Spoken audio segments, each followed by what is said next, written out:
When was the last time you actually felt like you belonged? Like not just showed up, not occupied a seat. No, I belong here. See, a lot of people can be surrounded by people, but they can still feel completely alone. I mean, you might know this from experience. You can have a full house and still have an empty heart. You can be the life of the party, but you can still go home and feel disconnected. And we live in the most connected generation in human history. More followers, more friends, more notifications, more ways to reach people than any civilization that has ever existed. And yet loneliness is at an all-time high. Why? Because we are wired for something deeper than just connection, deeper than just association. We are wired to belong. And you know there's a difference, because connection says, hey, I know you exist, so I see you out there. I acknowledge your presence. I know you exist. But belonging says, hey, you matter here. You're known here. You're actually wanted here. And most people, if they're honest, they're starving to belong.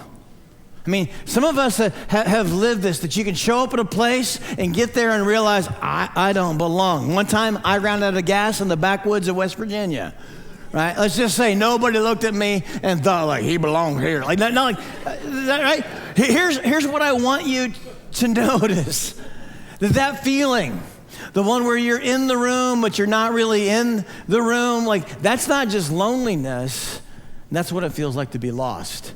And not the lost like you don't know where you're going. The lost like nobody's looking for me. I don't think I'm missed.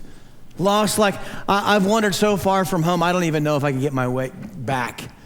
And most people walking around in our life, they're not looking for Jesus. They're looking for what every lost person is looking for. Someone to notice that they're gone.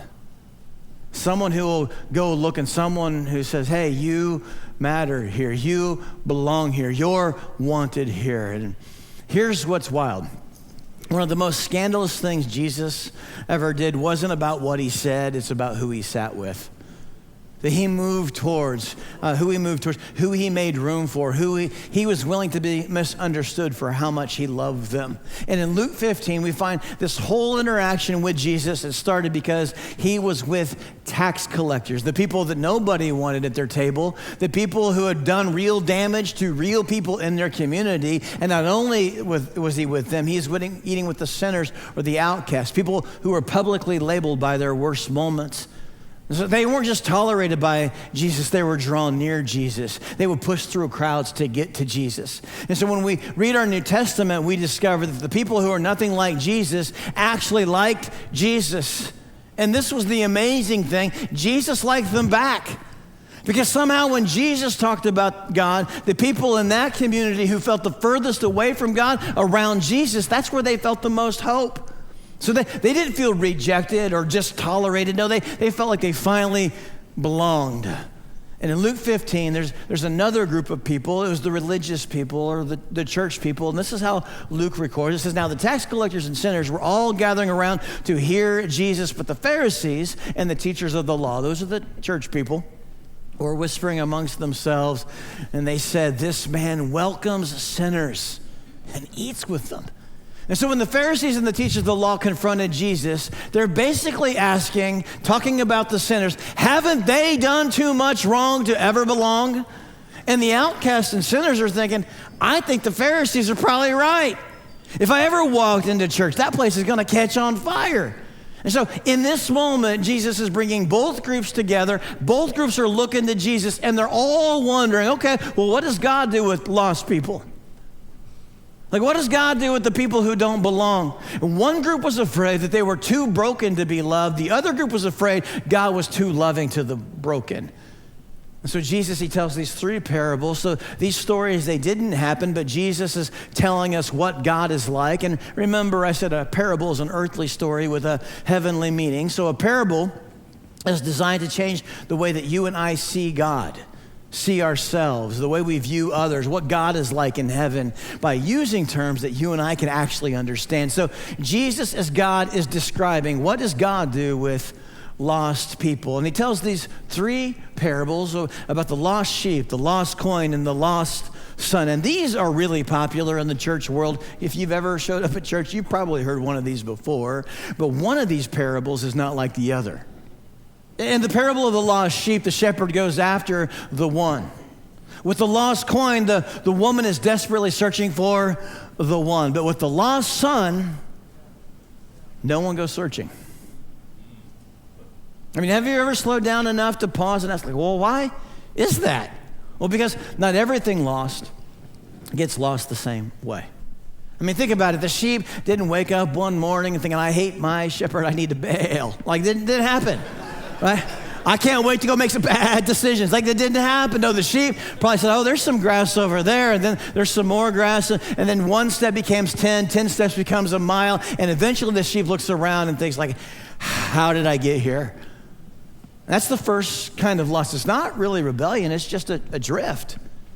And most of the people I know, they don't drift on purpose. I don't know a lot of people who say, I just slowly want to disconnect from God. I just slowly want to lose my marriage. I just slowly want to lose my own way, so I feel desperately lost. No, it's just one small yes after another. I mean, I see this all the time with families, and hear me, I'm not against baseball or dance or travel soccer, but I don't think nobody says, hey, we're choosing activities over God. That's not the deal. They just say yes to everything but God until one day they realize they accidentally said no to the thing that matters most. Good word. It's not rebellion. It's a drift. I mean, I don't know a couple that says, hey, I love you, but I can't wait to grow up, become roommates. No, they just get busy with kids and jobs and schedules until one day they look across at the table at someone that they used to know. That's how drift works. You hardly notice it's happening. You just wake up someday where you never intended to be. And there's more than one way to end up far from home. Now, because in the next parable teaches that sometimes lost things don't know how lost they are. I mean, the coin didn't rebel and it didn't drift. It just, through no fault of its own, it ended up somewhere dark and hopeless. The coin didn't do anything wrong. It just ended up wrong place, wrong time. Why? Well, because there's more than one way to end up far from home. See, the sheep is lost because it drifted. The coin didn't know it was missing. But the son was lost by choice. He walked away on purpose. He rebelled. Now, last week, Zach did a great job talking about the younger son. And like I said, if you've ever been to church before, even if you've never been to church before, you've probably heard of the parable of the prodigal son, where the younger son looks at the father and basically says, Dad, I can't wait for you to die. Give me my inheritance now. And he takes the money, he leaves, wastes everything, and he ends up so broke that he's feeding pigs, eyeing pig food. And so in the parable, Jesus highlights not everything gets lost the same way. He highlights this, that some people are lost by accident and some people are lost on purpose. So when it comes to your one more, which are they? On accident or purpose? Because what they are determines how you should respond. Now here's how you might know that they're lost on accident. That they didn't leave. They just stopped showing up.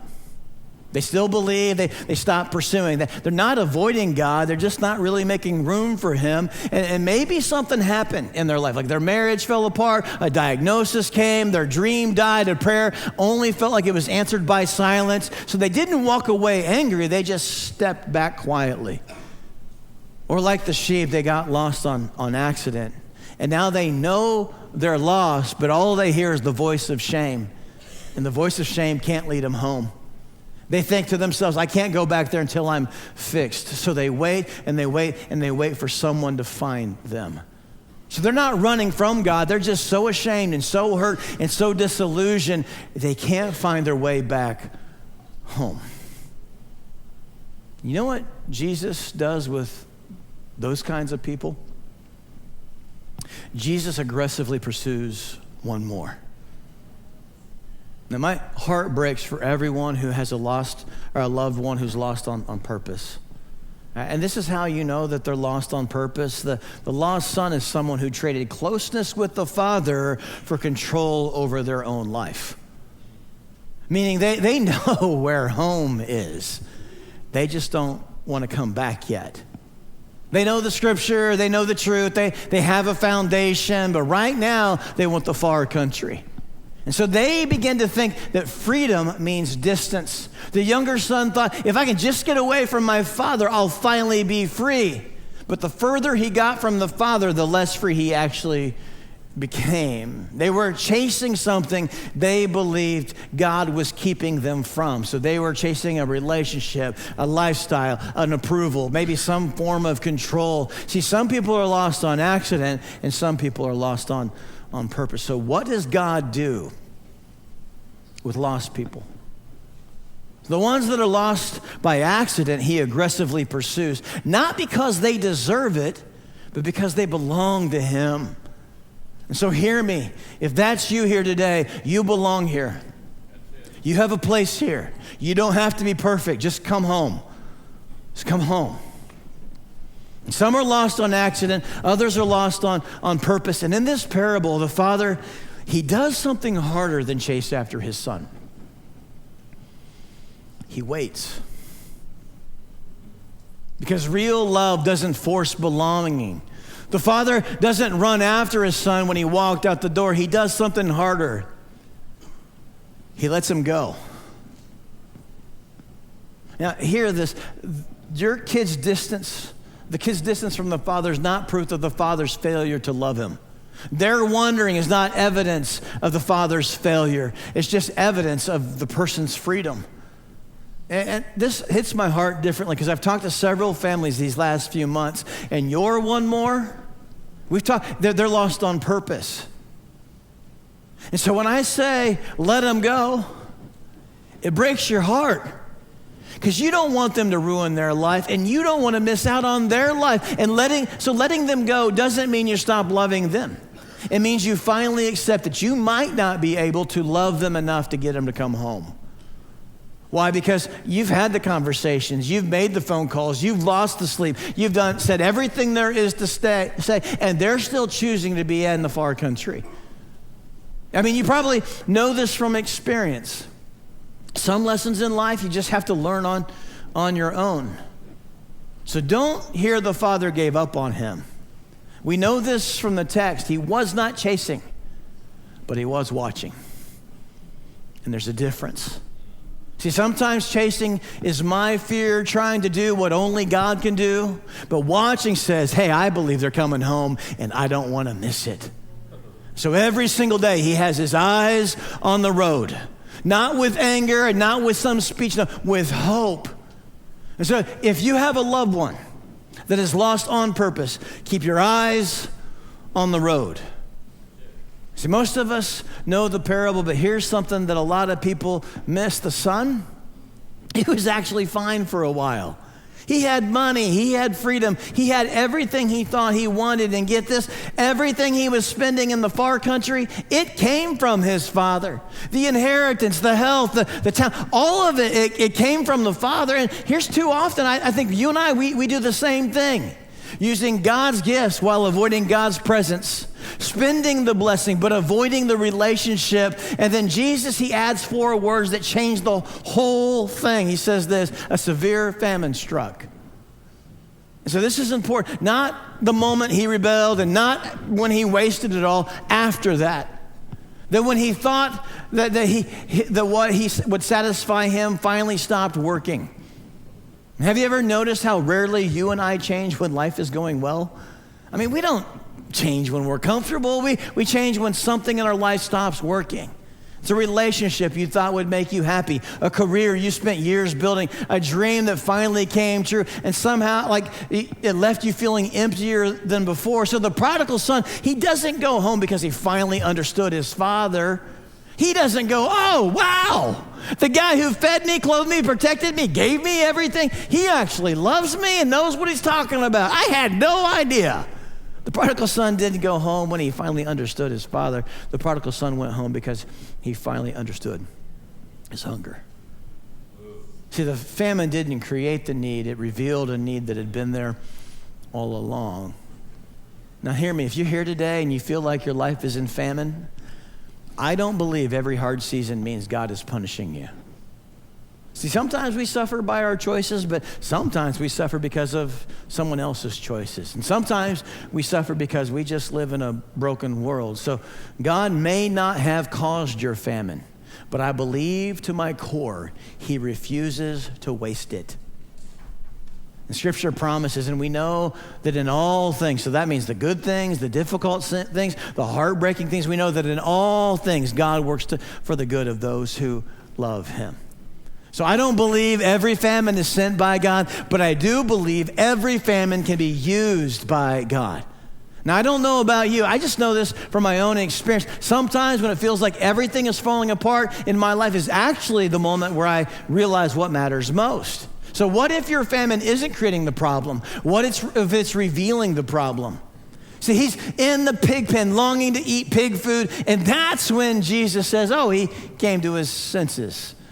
Not when life was good, not when he had options, not when he hit rock bottom.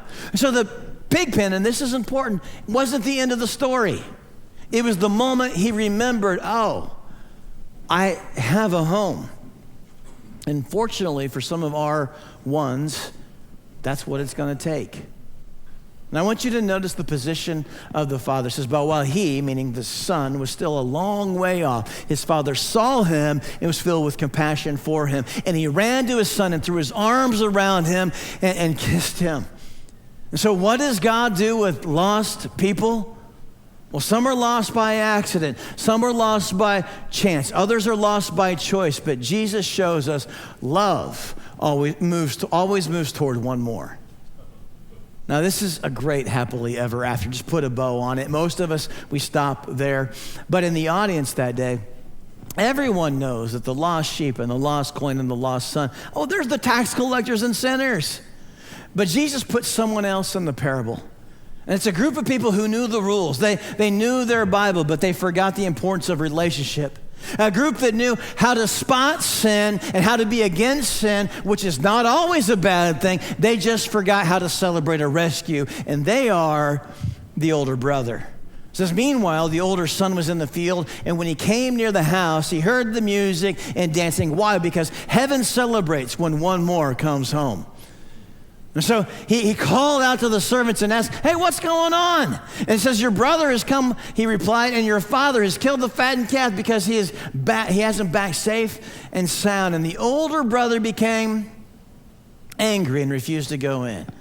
And I have to admit, sometimes I can identify with the older brother because sometimes it's easier to criticize how someone gets lost or skeptical of their return than it is to celebrate that they got found.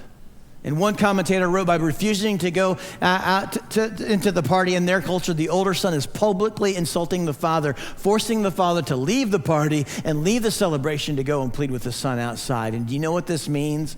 Even though the older brother is around the father, the older brother's lost too. I mean, this is scary because this means that you could be in the father's house. You could show up to church every week and still be far from the father's heart. See, the older brother wasn't angry because the brother was lost. He was angry because his brother was loved. And not only that, the older brother's anger reveals what he believed about his father's love. He believed it was earned. I mean, this is the way he says it. All these years I've been slaving for you, and you never disobeyed your orders. He's revealing he believed that the father's love should be conditional.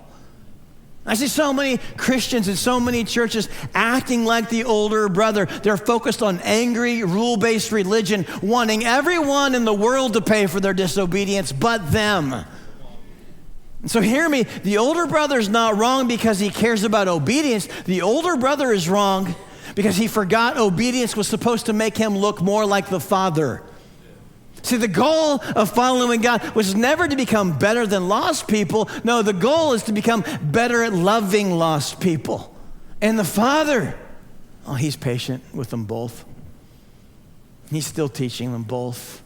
And the older brother yells, "The son of yours." I mean, can you hear it?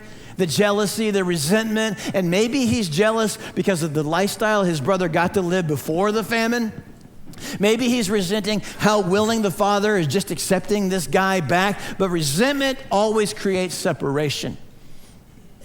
He's thinking, Dad, after everything I did, I stayed, I served, I obeyed, where's my party?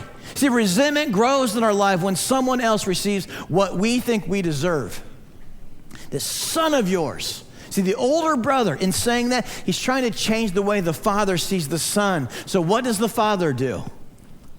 Well, he reframes it. And the father says, well, this brother of yours. I mean, isn't that huge? The father's trying to reconnect what resentment had disconnected. Resentment can turn brothers into strangers, but grace turns strangers into family. See, the tragedy of the older brother is that he lived in the father's house for years, but he never inherited the father's heart. So the question for victory isn't, will lost people show up? They absolutely will. The question is, when they do, who will they meet? Are they going to meet the older brother here or the father? You have a choice. See, research tells us that most guests decide if they're going to come back within the first 10 minutes of going to church, which means they decide before they ever hear a song, before they ever hear my fantastic sermon. Like, they're going to decide maybe in the parking lot out there. But when they get here, who are they going to meet? Is it going to be the brother guarding the door or the father with his eyes on the road? See, if you're a game changer, you might belittle yourself. You might, well, I'm just holding a door. I'm just parking cars. I'm just serving coffee. I'm just rocking babies. No. You have your eyes on the road. That's right. And don't miss this. The father, he moves towards them both. The father ran toward the prodigal son, and the father went out to plead with the older brother. And so what does God do with lost people? Love always moves towards one more. And if lost people matter to God, then they have to matter to us. If the Father moves towards one more, that has to be the heart of victory. So what are we going to do? I mean, how do we become a church that looks like the Father, has the heart of the Father? How do we move towards one more? Well, at Victory, we say it this way. We want to invest and invite. It's a core value here at our church to invest our lives in others, to invite them to new life in Christ. So before we invite them, we invest in them. And this is our strategy, is the bless strategy. And like we said all the way back in week 1, it all begins with prayer. Because before we talk to people about God, we should be talking to God about the people. And as we get ready for our grand opening of this refurbished auditorium, October 25th, I just want to know who you're praying for. Who's your one more? And the next way to invest is just by listening to them. So who are you listening to? Because people don't feel loved when they're analyzed. Right? When they're a project, they feel loved when they're understood. So before you speak the truth in anyone's life, you need to earn trust by listening to their story. And then my favorite one is you get to eat, right? Which is interesting. The thing that offended the Pharisees is Victory's strategy. This man welcomes sinners and eats with them. That's our strategy. Jesus changed lives around tables. Maybe your table could become someone's way home. And then we're going to serve them, because love is not just a feeling. No, it's a verb. And so love moves. The shepherd searched. The woman swept. The father ran. Love always moves towards one more. And then finally, I want you to be ready to share your story. You don't have to preach a sermon. You don't have to start an argument. Just share your story. I was lost, and then Jesus found me, and there's room for one more at our table. And when you do that, you and I will be living out the Great Commission. Now, this is the Great Commission, and I'll admit, that mission is overwhelming.